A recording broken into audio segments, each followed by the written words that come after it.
Prof. Ya. Masyarakat sekarang ini lagi ribut, ya. Iuran JKN naik, Prof. Ya. Menurut Prof, kenapa mesti naik gitu loh? Ya, sebenarnya sederhana aja. Oke. Kita membangun JKN ini sebagai alat gotong royong, tolong menolong. Oke. Kalau beban yang mau digotong itu berat, kita perlu tambah orang nggak buat menggotong supaya bisa tergotong? Betul. Perlu tambah orang. Perlu tambah orang. Oke. Kalau ada orang yang kecil-kecil, ya perlu diperkuat tenaganya. Oke. Ya, kalau dia kurang makan, dia kasih makan. Oke. Kan nambah energi. Oke. Nah, sederhana aja. Ya. Karena memang setelah kita alami 6 tahun ini, ternyata iuran yang terkumpul dulu tidak memadai.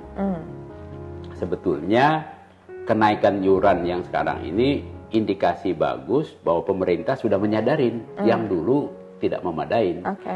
Dulu itu karena pemerintah tidak tahu, Ya. ya udah, pokoknya segitu aja dulu lah. Nanti kalau kurang toh, nanti kami yang tutupin. Nah sekarang sudah dihitung, oh harusnya lebih sekian. Di BPJS sendiri ada namanya itu bagian aktuaria yang tukang mau analisis data, menghitung-hitung berapa sebetulnya kecukupannya. Nah setelah dihitung-hitung cukup, sama kayak tadi saya bilang mau bangun rumah ibadat, ada yang arsitek yang udah ngitung-ngitung berapa perlu biayanya. Kan kalau diperlukan untuk membangun, memperbaiki, memperkuat rumah ibadat kita perlu 10 miliar lagi. Ya kan mesti ada tambahan dong sumbangannya. Ya kan sederhana seperti itu. Nah kenapa kok naiknya 100%? Banyak orang tiba-tiba kemudian bilang, wah memberatkan. Memberatkan yang mana? Tolak kenaikan iuran.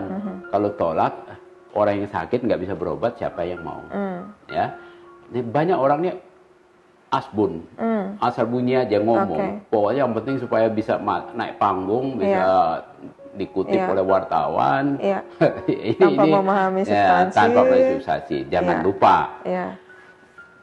50% penduduk termiskin sudah dibayarin iurannya oleh pemerintah. Yang namanya PBI ya. Yang namanya PBI, bantuan iuran. Nggak akan memberatkan. Yang memberatkan yang mana? Yang miskin. Gitu. Atau mungkin yang berat itu orang kaya tapi mengaku miskin, nah, Prof. Di situ, ya.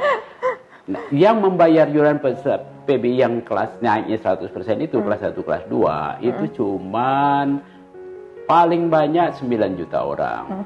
Dari 223 juta, nggak sampai 5%. Ya.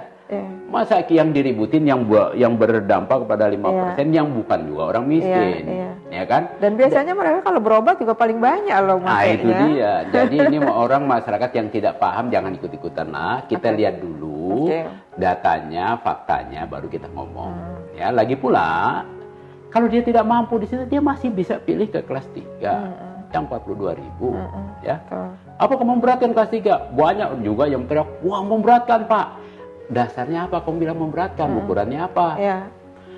Karena kita sepakatin, udah dihitung-hitung, bahwa iuran yang pekerja yang ada upahnya, ada gajinya, bayar 5%. Mari kita hitung nih, ini kan yang PBPU yang nggak punya gaji, yang pekerja mandiri.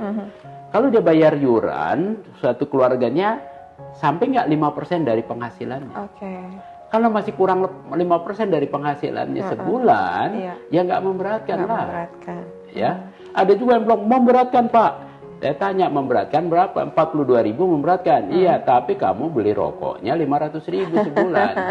Masa bayar 42.000 sebulan berat, tapi beli rokok 500.000 kagak berat. Atau diminta dia cari keterangan miskin aja.